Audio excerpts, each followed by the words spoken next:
Hello, this is Amanda Sage, and I'm going to be going over Ricardo Guerra's vulnerability assessments of his Windows Server and Ubuntu server for ISA 4220 Spring 2017.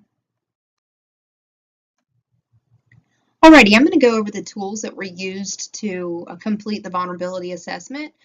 Before we even started the vulnerability assessment, we had to run a ZimMap scan, which on a white hat level, the ZimMap is used to identify what services and ports that are available and active on a server for verification purposes.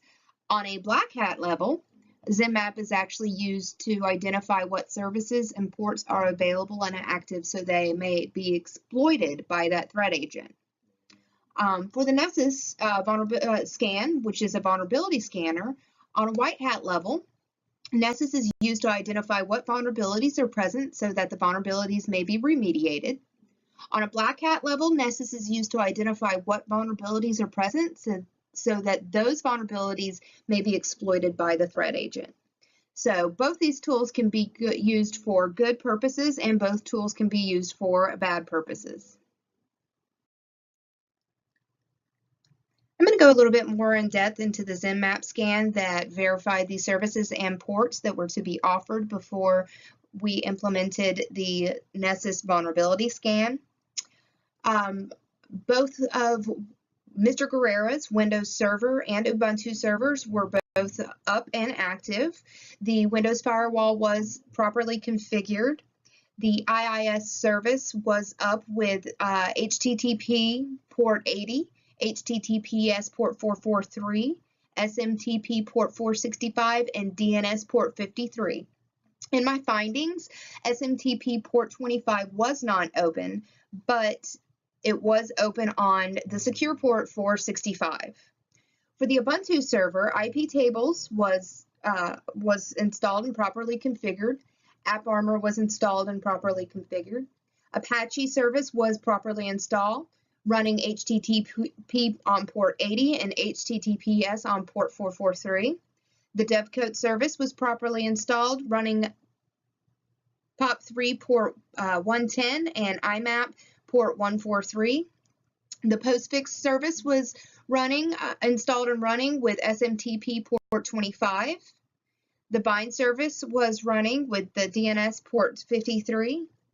Postgres was up and running with database port 5432, and OpenSSH was up and running with SSH port 22 open.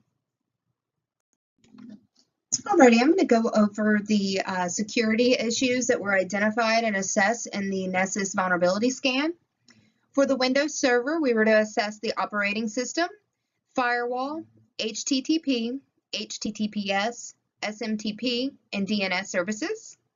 For the Ubuntu server, we were to assess the operating system, the firewall, AppArmor, HTTP, HTTPS, POP3, SMTP, IMAP, DNS, database, and SSH.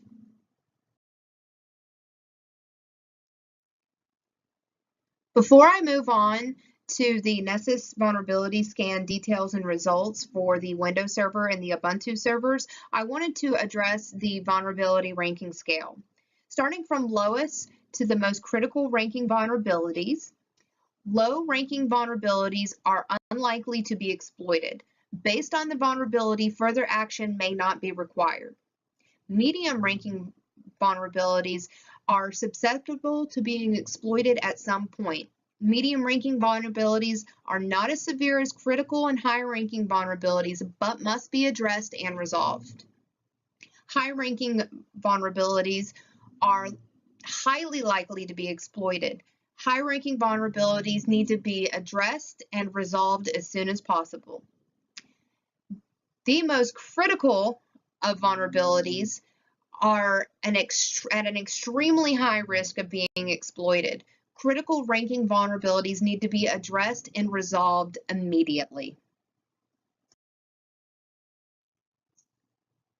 All right, now I'm going to go over the Nessus vulnerability scan details for Mr. Guerra's Windows server and Ubuntu server. For the Windows server, his IP address that was scanned is 192.168.6.26. And as you can tell, highlighted in yellow, there are only 5 vulnerabilities for this on this system. And for the Ubuntu server, which is IP address 192.168.6.27, there is only 1 vulnerability. Now you can't really see it in this view, but there is only 1 vulnerability on his Ubuntu server.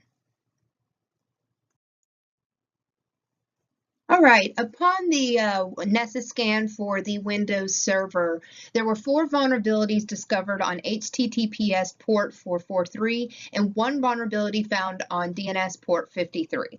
The 4 vulnerabilities found on HTTPS port 443 included SSL certificate issues that relate to trust issues, an invalid signature, incorrect hostname, and a weak hashing algorithm. To rectify the issues of trust, invalid signatures, and incorrect hostname, a new certificate must be purchased or created.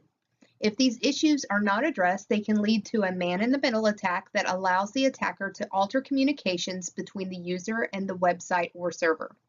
To rectify the weak hashing algorithm, the certificate authority should be contacted so they may issue a new certificate. If this issue is not rectified, an attacker can generate a false certificate leading to a collision attack. If a server is internally facing server, then a certificate or certificate authority can be issued from within. The 5th vulnerability lies on the DNS server that occupies port 53 and entails a cache snooping information disclosure. To rectify this vulnerability, the DNS service provider needs to be contacted so they may implement a recursion bit set. Now, upon completion of the Nessus scan on the Ubuntu server, there was only 1 vulnerability. The vulnerability identified is linked to the DNS server that resides on port 53. To rectify this vulnerability, the DNS service provider bind needs to be contacted so they may implement a recursion bit set on the DNS server. On a last note, I'd like to say Mr. Guerra did a fantastic job hardening both his Windows server and his Ubuntu server. This concludes the vulnerability assessment for spring semester 2017.